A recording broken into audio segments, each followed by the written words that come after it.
Hello and welcome to Transforming Tomorrow, the podcast from the Pentland Centre for Sustainability in Business at Lancaster University Management School. I'm Paul Turner. And I'm Professor Jane Babington. How did the former mining site become home to one of Malaysia's leading universities and a beacon for sustainability for more than 50 years?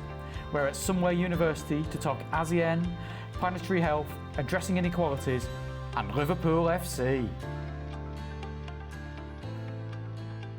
Well, Jan, our first week in Malaysia went well enough. Let's just stay here, shall we, for a little while longer? It seems fair. I like the food, I like the people, I like the weather. What's not to like? Well, you like the weather, but we've had lots of thunderstorms and it's quite humid. But that aside, it's a very nice place and the people have been very welcoming too. Have indeed. Yes. So shall we find out a little bit more about various sustainability issues here? And specifically, shall we come to Sunway University? Yes, please. We've come today to Sunway University, which is about a 30-minute drive to the southwest of Kuala Lumpur, and we're here to speak to a few different guests today, the first of which we're going to find is very, very senior. Well, you better behave yourself then. Yeah, we're in trouble, essentially. Yeah, if we get kicked out of Sunway before the end of the day, this will be why. And we're going to speak a bit about Sunway. We're going to speak a bit about ASEAN, and we'll discover what that is. We're going to speak about something called the Desa Mentari Housing Project, which is all to do with housing inequality and things like that. We've got quite a few topics to discuss. Well, we better crack on then. Yes, because we are today joined by Professor Mahendhiran Sanggaran, who is the Pro-Vice-Chancellor of Research and Sustainability here at Sunway, and he's also a member of the National Science Council of Malaysia. So you know how we said we really better behave? It's not just going to get us kicked out of the whole university, it'll get kicked out of the country, because that is chaired by the Prime Minister, that council. Yes, yeah, we need to be very, very much on our best behaviour. Welcome, Mahendhiran. Thank you for having me, and welcome to Malaysia, and I hope you have a great time here. Thank you. We are and we shall, I think is the answer to that. I just want to start. You're our first guest from Sunway. Can you tell us a little bit about the university and a little bit about the business school that we're in today? Before I start with Sunway University itself, let me give you a kind of a history of this location. Sunway used to be a place called Sungai, which is actually a mining land. 50 years ago, if you visited this place, it looks like a mining, typical like many other mining places after the mining is done. It looks like a crater on the moon. We had a leader who's Tan Sri Sir Geoffrey Chair, who saw that though this mining land was quite not well developed, given that a lot of the resources have been extracted, he saw an opportunity on transforming this mining land into something very sustainable. So for Sunway, actually, sustainable development started 50 years ago, and we celebrate our 50th year, last year. And core to this development was that the institution of higher learning, which is actually Sunway College, started off as Sunway College. So this mining land, which a vision of a person saw that it could be transformed into a sustainable, vibrant community where you see education, training, research is critical for transforming. And it started off as Sunway College and eventually evolved to becoming Sunway University, which is core to the Sunway Group's development and also the city itself. We say that most people have a campus, we have a city. So, which is... That's just showing off. I did see that in some of the advertising as work. I think it was actually on the in-flight entertainment. Right. Yeah, so I felt like you were speaking to me from a distance. You can't get away from Sunway. It's everywhere. Yeah, it seems to be, certainly around KL, here in somewhere, that education and higher education seem to have such a big emphasis placed on them. You see lots of advertisements for many different universities in the area. So obviously it's such a key area, the recognition of being educated to advance yourself. This is true not just in Malaysia, but also in ASEAN, which we'll speak about. There are about 670 million people living in the ASEAN region, close to, and we see that the region is developing rapidly, and there is a need for a whole host of development needs, from infrastructure to education and training. And this is where we are starting to see in the the 40s and the 50s and the 60s, many of the students went out to other parts of the world, Australia, UK, US, and many countries, but very few returned. But then over the years, what we saw was a trend where governments, particularly actually led by Malaysian policymakers, that realized that we need to look at creative models of education because it is a major capital drain on many countries. They're all developing, sending students overseas. It has an impact on the coffers of the country. But many of them don't come back. So you're not even getting the return. So they realized that can we develop partnerships with local institutions and international institutions? And this is where the term twinning arrangements came in, where institutions started working with leading universities, and one such is actually Sunway and Lancaster University, which has got a very strong, transnational relationship. And UK has a very strong tradition of, impacting the institutions of higher learning, legal systems. So it was natural for UK institutions to have that synergy with institutions here. And again, Lancaster was one of the major transnational institutions that is working with Sunway University.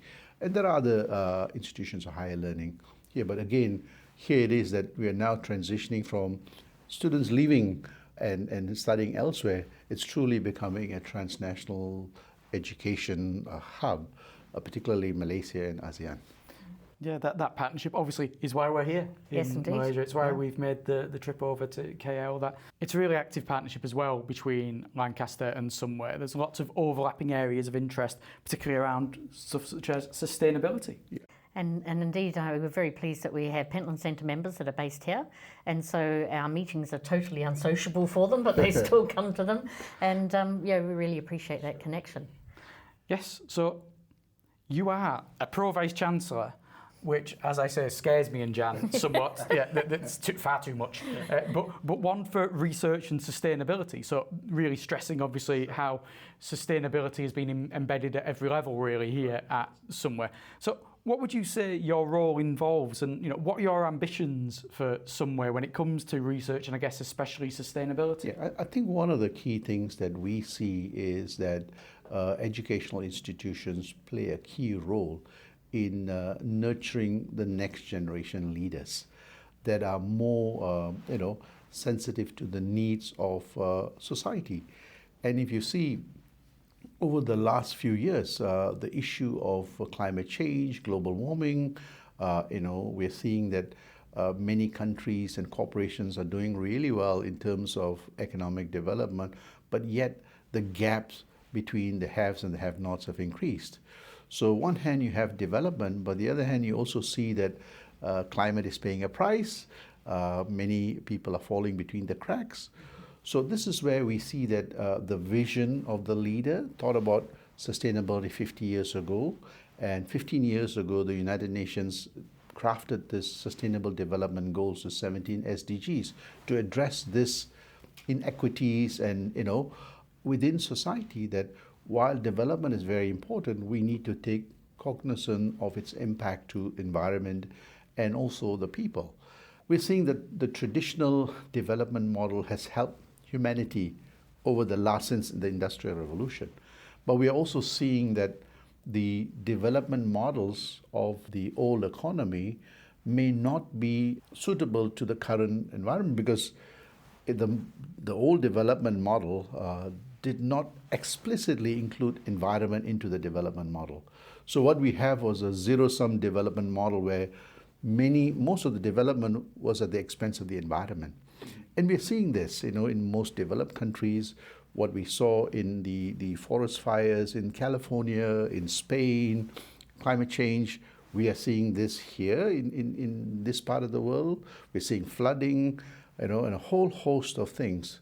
So while society and, we had tremendous development, but we're also seeing the negative externalities that is starting to. So we need to rethink about our development model from a kind of a zero-sum development model to a more cooperative development model that incorporates the environment and also society, and to kind of mitigate the risks of both global warming and the slippages that are happening within our own society. I know we're certainly here outside of what is meant to be the wet season, the rainy season, but we've seen a fair bit of rain. There's coming down quite heavily and quite suddenly. Do you think that that's the kind of evidence you can see here of things such as the climate change and the effect it's having on Malaysia? Definitely, because I live in the coastal areas in Malaysia, and we've lived there for almost 60 over years, so you know what my age is. But in the last 4 years, my house was flooded twice. We've never had this before. So you can say that I'm a climate, global warming refugee or climate change refugee. So it is real, and there's a massive cost for individuals, for homes, for societies, for businesses. So we are seeing this, and currently we have the last 2 months, flooding has been a major challenge in many parts of Malaysia and ASEAN. So we are seeing this is real. Not that flooding was not there, it was there, but we are seeing the magnitude of that is phenomenal. And it's disrupting lives and businesses and so on. So again, it is real. I had first-hand experience, and that's why I thought, look, I think as an academic, as a researcher, we need to start thinking about, I'm trained as an econometrician and economist. We need to re-look at our development models very, very carefully. So a lot of my work is through research, and also informing policymakers, and this is where in the National Science Council, National High Tech Council, we actually provide evidence-based, models and scientific evidence to show actually this is real, and these are the impacts on the economy, on society, and so on. We did a study that we showed that the impact of climate on premature deaths and the welfare costs is close to about 5% of our GDP, which is quite substantive, and so we're doing a lot of those works to actually show that we need to think very carefully how we use the most important resources that we've been blessed, that is actually the environment. And sometimes that's missed out in the process of development. We have adopted this notion of return on investment. And sometimes that is a very short-term perspective looking at shareholders, as opposed to a return on values that we're now working on, that if we don't look at the values from an economic, social, environmental, and political empowerment, governance, we see that we are unable to create the value proposition. In economics, we see that the value proposition is really important. If we are able to create value, we bring in the right investments, right jobs, right economic development, and prosperity. So we can't really decouple economic development from everything else. And that is why at Sunway, we focus on sustainability and planetary health. If the planet is not healthy, people are not healthy. If people are not healthy, we see that our economic development and prosperity will be hindered. And we saw that in COVID, right? COVID was, if you go back to the scientific evidence, it is an outcome of some of the changes that are happening in the environment, mutations of viruses and so on. And that had a massive impact globally on health, plus also brought many of the supply chain to a screeching halt. Businesses went, bankrupt, people lost jobs. So we are starting to see first-hand evidence that we cannot ignore the climate and the environment. So you mentioned earlier ASEAN, which is the Association of Southeast Asian Nations. For our listeners who might not be familiar with it, it was founded in 1967 and involves the countries in this region getting together and dealing with things together. So 670 million people, as you said, yeah. So quite a substantive group of people. And when we've been here, we noticed that Malaysia is the host this year of ASEAN, and the 2025 sort of logo is inclusivity and sustainability. So that's pretty encouraging that that's at the heart of it. Can you just maybe briefly tell our listeners what the association does and what does that mean to have that at the heart of the mission this year? So I think collectively, ASEAN realized that while the 10 countries are very different in terms of culture and a whole host of governance and the legal system and so on, but they realized that that ASEAN itself collectively could have a major impact globally. Particularly if you see in Europe, you have the European Union. In North America, you have the North American Free Trade. So ASEAN in the 70s realized, in the 60s realized that coming together could give them greater leverage globally, but also be able to overcome some of the challenges within ASEAN itself, and foster stronger economic partnerships, reducing tariffs, creating a kind of a market which is much more harmonized. Also social, there's a lot of common things that they share, but plus also celebrating the diversity of ASEAN. So again, that is really important. The third aspect is also environment. Many of the ASEAN countries share the same environment, the oceans, and so on. So what a particular country does has an impact on the other countries. And obviously the other one is also governance. If ASEAN could come together and manage, bring in greater understanding, they could manage the geopolitics within the region more effectively, and also more importantly, be able to strategize on how ASEAN can collectively have a lot more voice globally in many of the challenges that it faces. So inclusivity is, there is diversity within ASEAN from economic to social. How do we close that gap, right? The second one is, of course, sustainability is going to be really important, because if you see ASEAN, although ASEAN is only, the land mass is only 3%, but if you see in terms of the flora and fauna and the biodiversity, it's about 25% of the global flora and fauna. So it's quite substantive. And we see that many of the economic development, socioeconomic development, is dependent on the environment, on the coastal communities, on the forests, and a whole host of things. And we see that that needs to be managed effectively. As I said earlier, the zero-sum development framework will, yes, bring prosperity in the short term, but long term, there are major consequences. So ASEAN now collectively has brought in sustainability as really critical to ensure long-term development of this region.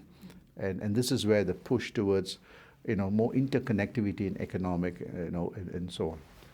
And that's been quite inspiring, because the EU has a sustainability taxonomy, and quite often when I'm talking to people, they say, oh, well, it's all very well for the EU to be doing something like this. And I always point out that ASEAN has a taxonomy as well. And so in that respect, if you like, you see these groups of nations actually coming together and propagating ideas to mean that they're, if you like, the whole globe lifts together, rather than, one place looks pristine and another place is being exploited in order to do that. The EU has a what now? A taxonomy? Yeah, taxonomy. Go on, explain that to me. Oh, so quick. You've got 30 seconds to explain in the most basic terms what a taxonomy is. It's politically contentious. However, they've classified what does like a low carbon technology look like, what does environmental positive technology look like, etc. And it's set up in a way that allows you to classify both economic activity, but also like how many finance, how much people are investing, but also the activity of companies into these different categories. And it interlocks, so you have to achieve, say, climate change without harming biodiversity and being socially just. And then you just keep on doing that run through. So achieving biodiversity without undermining climate change and being socially just. So it's that three-way process. It's a really nifty way of trying to shape, not to shape, say you should do this or you should do that, but saying, categorising it so you know what it is doing. Yes. Okay, carry on. Thank you. Right. So just adding on to that, I think one of the fortunate things being a university that is involved in research and education, we were fortunate enough that our research team actually helped Academic Science Malaysia and the Malaysian government draft the ASEAN 2035 plan. And that is really important, because this year, as Malaysia is a chair of the ASEAN, that study will be launched very soon. But that actually maps out what would ASEAN look like in 2035 and 2050, because 2050 is most countries pledged decarbonization, but yet many countries, the oil and gas sector is very important sector. How do we do the transition? How do we help countries make the transition? And this is where Prof mentioned about the taxonomy is really important. how do we help countries that are finding it hard to make the transition? What kind of support system from education, technology, training, capability development? So there needs to be a systematic framework to help ASEAN do this. But more importantly, getting the leadership on board, because what's in it for everybody? And this is the key thing that we need to bring on board. And this is where articulating that, yes, the transition will need to happen, but there is a value for the transition, because this is the long-term trajectory of ASEAN. If ASEAN is successful, every country within ASEAN, will also benefit. Example is the transportation system. At the present moment, it's fragmented, but if we had a more integrated transportation system, right up from all parts of ASEAN, where you have trains and roads coming through all the way to Indonesia and others, can you imagine the economic spillover impact? Energy, many of them have hydro. How do we make sure energy sufficiency, food systems? So this requires an integration of multiple systems. Without the taxonomy and the framework and the governance system, it's going to be very difficult. But we're learning from EU and we're learning from other countries on how they have done this effectively and what are the things that did not work and what are the things that work. And this is where researchers, universities play a key role in undertaking evidence-based research, plus also research that have that impact, or what I call return on value, but training the next generation leaders, policymakers, business leaders to make that transition. This all ties in very much with the message we had in the last episode when we spoke to Anne-Marie about the need, and we were talking maybe about smaller companies at that time, SMEs, about the need to show them the benefits of doing positive action. This is talking about the need to show whole countries the benefits of taking positive action when it comes to sustainability and how that can be beneficial and flow through the chain. And the examples you've given there about, look, if you can develop this kind of sustainable transport network, think of the benefits that's going to have, not just here in Malaysia, but north, south, I won't say west, because west is a whole lot of ocean, but east as well. So yeah, you've got the potential benefits across more than one country from working together. That's a really positive thing. So this is what we call the grid economy, GRID, where it's interconnected, right? Transportation, energy, water system, food system, but that requires the leadership, the institutional leadership, to actually develop that institutional vibrancy. What does that mean? That partnerships that you need among ASEAN countries, not just at the political level, industries, NGOs coming together to craft this taxonomy that I've spoken about. Plus, if we had that, then you'd have that, what we call the institutional vibrancy is leadership, that partnership, and the governance mechanism. If you had that very clearly with clear KPIs on what you're going to achieve and what are the benefits for everyone, this is going to be very important. Coming back to SMEs, almost 95% of the economy in this part of the world is SME, right? They contribute about 40 to 50% of the wealth of the country.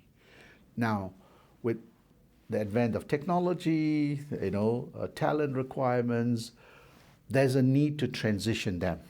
And this is where, how do we work with government policies, incentives, support mechanisms, and also the big players, the multinational companies, to build a sustainable, green, environmental friendly supply chains. The universities play a key role, because the universities is where you have research and development and training.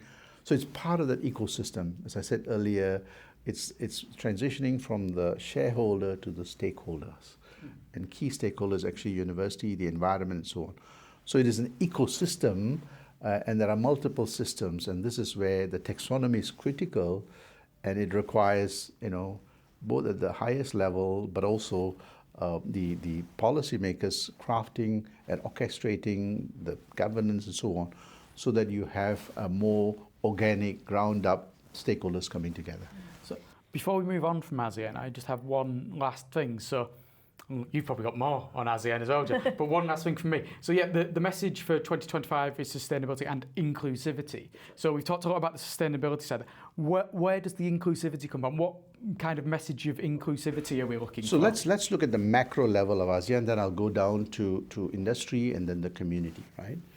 At the macro level, we have 10 countries, possibly 11th one coming on board, but these countries are in different stages of development, right? If you see in the context of ASEAN, you see Singapore is highly developed, then you have Malaysia, others which are more industrialized that are transitioning, and then you have other countries that are kind of emerging, Laos and Cambodia. So there is a major gap. How do ASEAN collectively support countries to move up that value chain?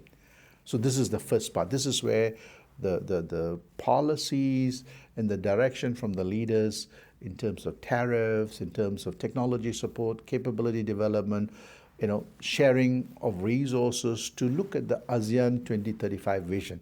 What do we want to become as a region, right? Very similar to what EU had that. And 2050, when we become more decarbonized economies, right?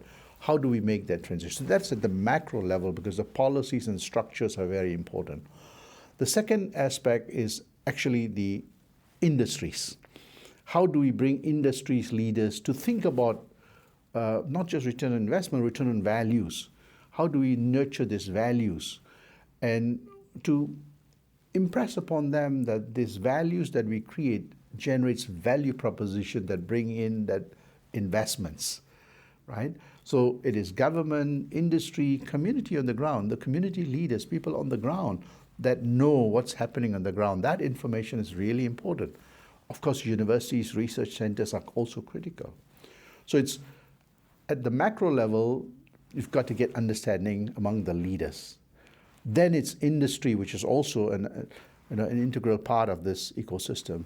Then the community and the people, right? That is really important to make it happen.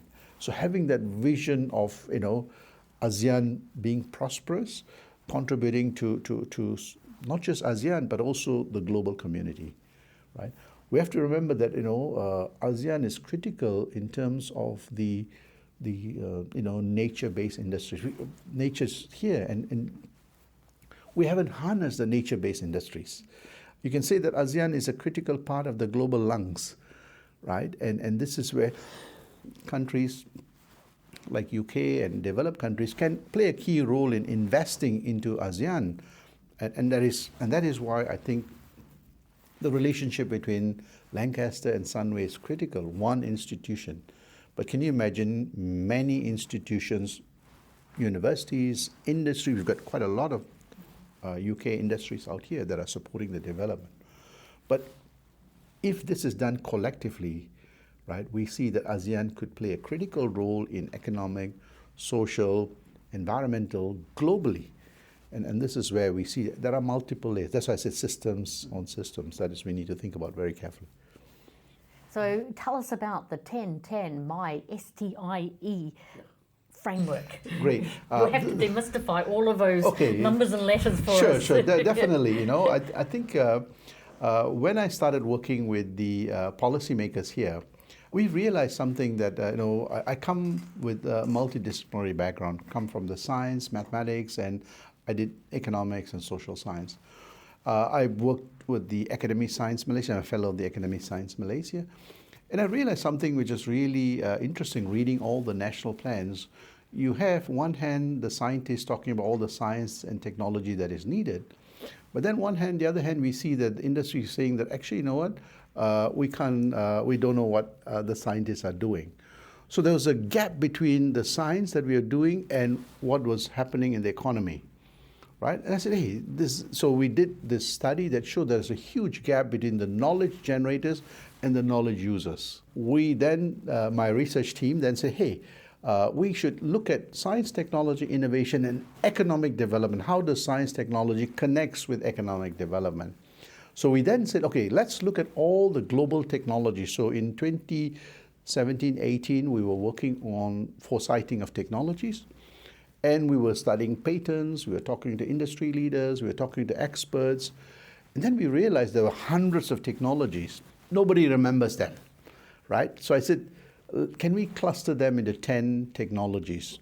So the first 10 is actually the 10 global technologies. This is in 2017, 2018, we were working. And we were already seeing, at that time, Malaysia was just rolling out the 4G. But we already saw countries that were doing 5G and experimental work on 6G. But today we know there are 2 or 3 countries that are already experimenting on that. That will change the whole platform, digital platform. We looked at sensor technology that is becoming more and more integrated, mechanical, biological systems coming together. We saw, most people are familiar with 3D printing, but we were seeing that 4D and 5D printing were coming in, which is more complex systems where you can actually print, a liver and things like that, which is much more complex. Advanced materials, we're seeing new emerging advanced materials. We're seeing advanced intelligence system, at that time AI, but now we know advanced intelligence system is all your chat GPT and all those things. We saw that through the patents analysis. Cyber security and encryption technology, augmented analytics, and data discovery. Blockchain is very important technology. The other one is neurotechnology. Increasingly, behavioral work is coming online. And of course, bioscience, which is very important for countries like Malaysia, where you have agriculture, medicine, medical, vaccine. So we saw this, and below that there are so many technologies. So we clustered them into 10 global technology that impacts everybody. Then we looked at the socioeconomic sectors in Malaysia. There were 10, from energy to business, financial services, culture, art, tourism. We saw medical and healthcare. We saw smart manufacturing. Manufacturing is morphing into smart manufacturing. We saw smart transportation systems coming online, and infrastructure. We saw water and food systems, very important. Agriculture and forestry. Education is really important to this part of the world, as I mentioned earlier, education, training. And the last one is actually environment and biodiversity. How do we manage this? So when we put it into a matrix, we realize actually all the 10 technology can value add these 10 socioeconomic sectors. And that's how the 10, and we worked out case studies on how, if you're doing an agriculture plan, it has to incorporate all this 10 technology. But that requires an ecosystem, which means that, what does that mean? Everybody talks about ecosystem, but actually there are 8 enablers to the ecosystem. The first one is actually on infrastructure, on the ground, right? Both the natural and physical infrastructure, man-made. The second one is infrastructure, digital infrastructure. The third one is intellectual capital, the third I, right? The fourth one is actually integrity systems, governance systems. The fifth one is actually incentives. The sixth one is actually institutional leadership. The third one is interaction. This is your smart partnerships and linkages. And the last one is internationalization. This is global best practices and standards and embracing your SDGs and ESGs and so on. And we have clear metrics for that. So to operationalize the 10-10, we realized that we need to have the enablers of the ecosystem to do this, right? So in that paper that we wrote, we realized actually we had this framework that actually closes that gap. And so we had a lot of case studies. So that's how the 10-10 emerged. But we have a revision of that coming up this year. 10 global technology, 10 socioeconomic drivers, but 10 global forces that are shaping the technology and economic development. That's called Triple 10. I wondered if what it was going to be called. Saying 10-10-10, my STIE. So it's Triple 10. Yes, yeah. Triple 10. But that's a lot of attention to mapping and horizon scanning and road mapping. I mean, that's a lot of attention to detail to see how these things work together. And we translated that from the Malaysian study to the ASEAN study. So the July one, actually we mapped what the Triple 10 for each of the ASEAN countries and collectively for ASEAN, and where the complementarities will take place. And if that's happening in the UK, I don't know about it, or at least it's There's a sense in which I don't think there's that kind of strategic policy making that I'm aware of. So one of the things that we realized that we cannot leave it to chance. It has to be by design. Yeah. It's funny. Again, this is something we talked about with Anne-Marie about what, not just. It was very much we didn't want to focus on what Malaysia could learn from us. It's what we could learn from Malaysia and ASEAN. And and that there is something like, well, why aren't we doing that? Why isn't the EU doing that if ASEAN and other countries are doing it? Yeah. And they might be, but if we've never heard of it, then it's as good as it not being done. Yeah, actually, you can download these reports are there. We have had several countries actually downloaded these studies and now are using this framework.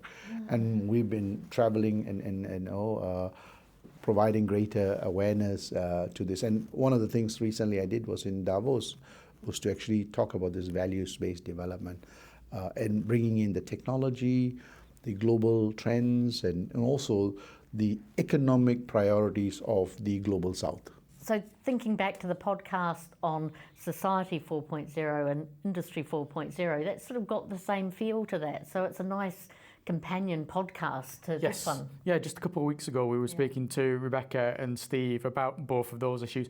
And you may remember, not this exact part of the world, but a lot of that has evolved in East Asia, Far East Asia, with Japan and such. A lot of those ideas and concepts coming from over here. It's very interesting because we had a delegation from Japan visit us yesterday, and they were looking at ASEAN and what ASEAN was doing because of the focus of ASEAN.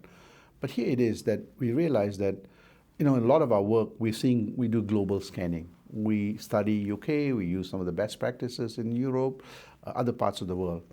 And this is where we see that universities and the transnational research is really important. It helps bridge the sustainability issues of global north and global south. It becomes a bridge between the two. And this is where I think the relationship between UK institutions and other institutions to this part of the world is really critical. And I'm going to go from global to local now. Don't you dare say that word. You know what word you're thinking of, and don't you dare say it. I'm not going to say it. I'm not going to say it because it will upset you. Mind you, maybe I'll say it because it will upset you. No, I shan't. So, can you tell us about something much more local and that I know is also really close to your heart, and that's the Desa Mentari housing project? Yeah, I think this has a lot of historical but also inspirational for us, for me and my research team, because many of us come from those communities which are from plantations, and as you know the history of Malaysia, many of the indentured laborers came in to work the plantations, and of course some did well, majority found it hard to as the economy is transitioning at a fast pace. So Desa Mentari is one of those communities. It's a kind of an urban locality, which is 2 kilometers from here, close to about 26 to 28,000 residents there. Many of them were from, urban areas and rural areas that were put in these projects. Many of them come from families where income levels are very low. And of course, with projects such as this, you see that there are multiple layers of challenges that they face, what I call a polycrisis, right? Where you have, economic, social conditions there may not be suitable, the location, so that impacts their health and well-being. So there's a clear nexus between economics, the health and well-being, environmental, social mobility, other social challenges where you see kids dropping out of school, and a whole host of things. So what we wanted to study, and I have been in when I was very young in communities such as this, and we saw that a key aspect to break away from that cycle is education, right? If you educate one person in the family, the whole family is able to make that social mobility. And this is where I remember 2 years ago, I said, look, 2 kilometers from here, we have this community, which is about, and we have a smart city here and a university here. And I went there, and I've been doing a lot of work in rural areas. A lot of my research is centered around this too. And I said, look, I think we as a university can play a key role. And I took the leadership of Sunway University there and said, look, this is a fantastic opportunity in multiple ways. Number one is that we can really put SDGs in action, Sustainable Development Goals in action, because it's actually transforming learning and transforming society through evidence-based approach. Number two is that actually inspiring people there that you too can make it, and providing them access to education, training, support. So bringing that aspect of hope and inspiration, but more importantly, for our students to learn that, while, and many of them come from very privileged families, but I think privilege comes with responsibility, and teaching them that leadership program. So you'll see that in our courses, we have three important things, four aspects actually. One is planetary health and sustainability, core, entrepreneurship, because the university was built on entrepreneurship. Not everybody will be an entrepreneur, but at least they need to know how to interface to create that economic and social value. The third aspect is community development. So every Sunway student will have to do community program, and Desa Mentari is where they will craft out projects and make a difference. And students love it because this is completely different from what they learn, because now they put it to practice. They design, development the programs, they work with the community leaders, so from things such as education for kids, health and well-being, a whole host of real-world projects that they test out. So it's, giving hope to the community, learning from the community, addressing the sustainable development goals, nurturing the next generation leaders, and our researchers looking at solutions, problem-based solutions, and they're doing some fantastic work that what may work for this community in terms of technology, new models, new systems, could be replicated in other housing projects, not just in Malaysia, but also in ASEAN. So we are starting to see now the nexus between economic development, health. So we have a big study that is studying tracking people's health and well-being. We see a lot of non-communicable diseases emerging. In spite of all the development, we have malnutrition. Kids are not getting the nutritious food, so we have stunting problems. We have high incidence of, in many parts of Malaysia, is the non-communicable diseases, diabetes, heart disease, and they're all nutrition related, they're also lifestyle related, they're also related to the environment.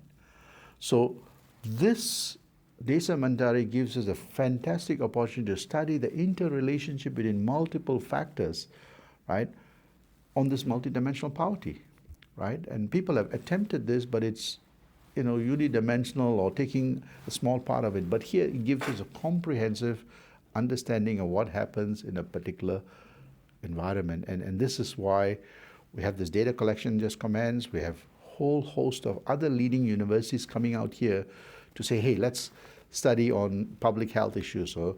So it's a window into what's happening in the global south.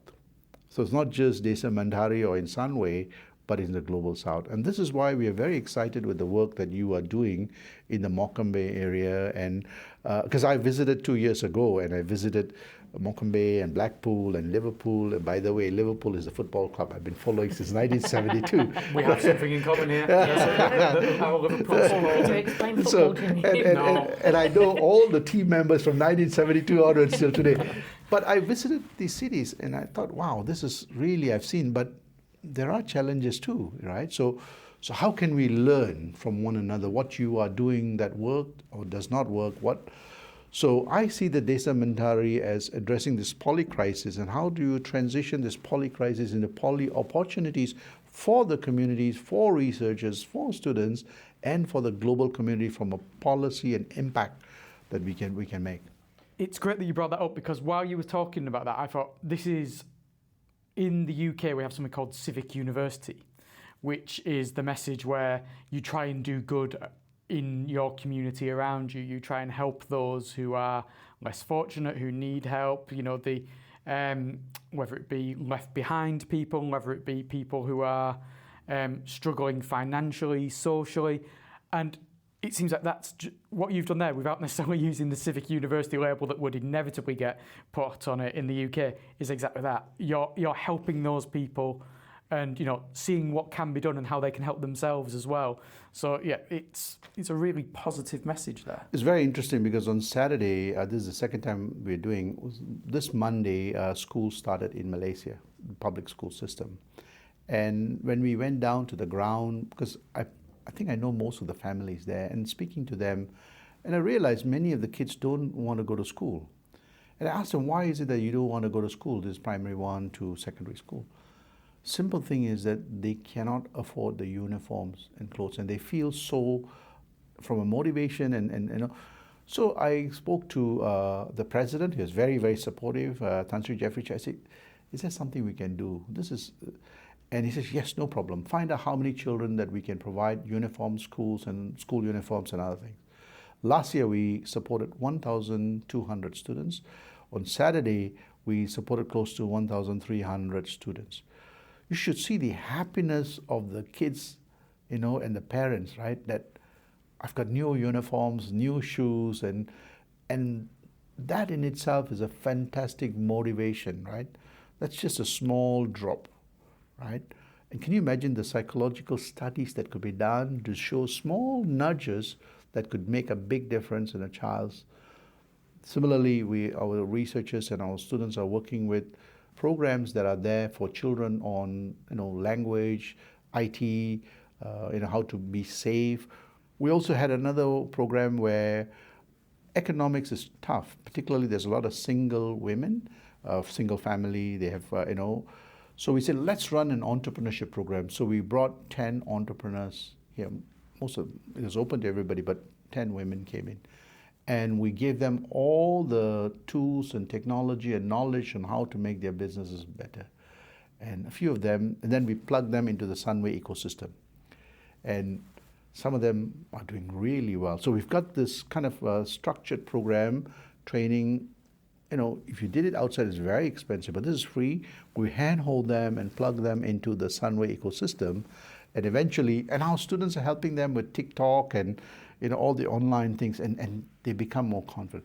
So it's about directly intervening to do the right thing. As what Tan Sri said, you do the right thing, you create value for everybody. And that's what the return on value concept is. You've been very inspiring. And so what's bringing you sort of hope about the future and where we're going to get to?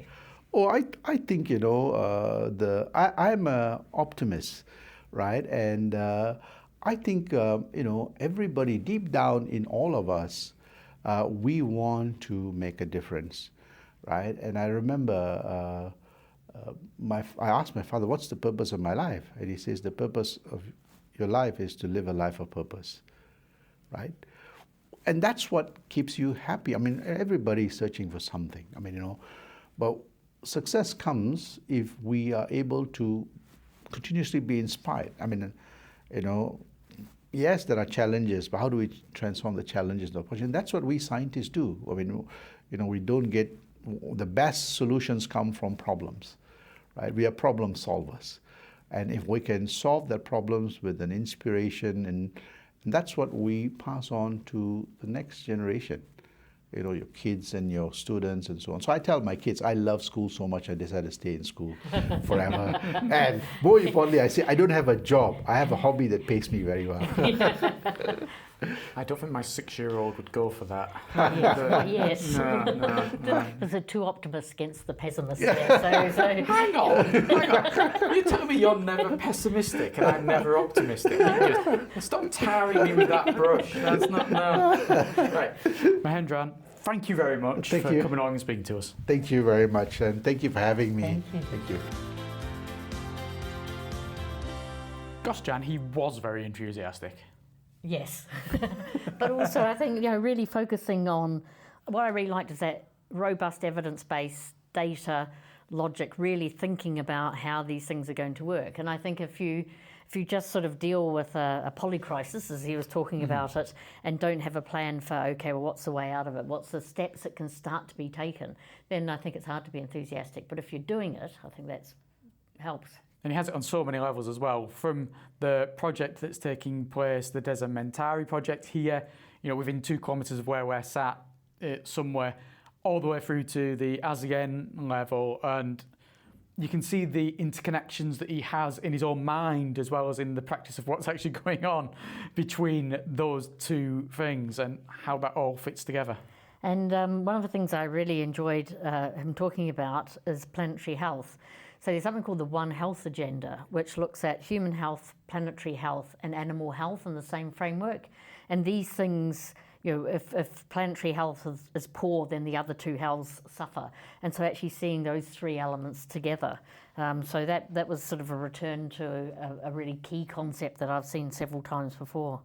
And then seeing as well with ASEAN and the links they have between diversity, governance and environment, and how they're three key pillars there, and how that flows through the organisation, and how they need to interconnect. So you need good governance in order to have good diversity, in order to do well with the environment. You can't ignore one and concentrate on the other two. And yeah, there's so much there that we see here, and we've seen in previous podcasts, how the recognition that you can't just concentrate on one element of sustainability, sir.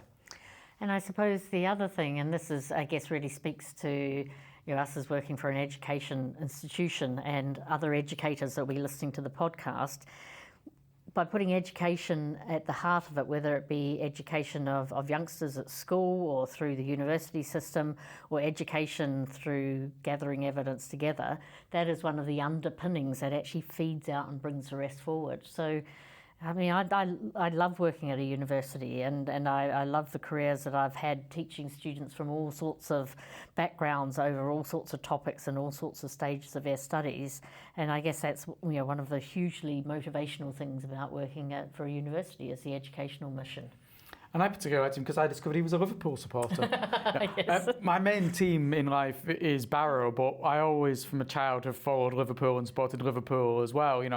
I've not been to anywhere near as many Liverpool games as I've been to Barrow games. But yes, to find another, Liverpool fan here, that was good. And I think you got totally lost at that point, but I know it's a team. I know it's a game. Yes, it wasn't quite another Wayne Gretzky moment, but yeah, it was. Yeah, I could see a similar glazing over of the eyes, and oh dear, don't let us talk about football for the next half hour. And yeah, and the connections that are there between Sunway and Lancaster.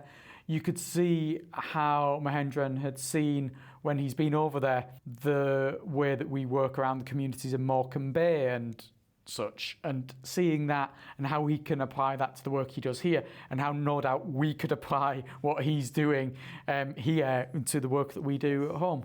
And I think sometimes there's that bit of a colonial attitude that, the rest of the world might learn from wherever you are and whoever you are and wherever you're based, but actually learning from the rest of the world is a much better option. Yes, and the good news is I don't think he's going to kick us off the Sunway campus before we do our next series of interviews. And we're not going to be drummed out of the country. So between those two things, we're on a winner. Yeah, and because we're allowed to stay in the country, we can do our next podcast, and that's going to be with Professor Yuka Fujimoto, who's a researcher, an academic here at Sunway, and she's going to be talking to us about issues around inclusivity again, but more around EDI and inclusivity. I think it'll be really interesting, especially because ideas of diversity, equality and inclusivity are getting a bit of a global backlash at the moment. So she'll be able to help us navigate through those grounds. Until then, thank you very much for listening. I'm Paul Turner. And I'm Professor Jan Babington.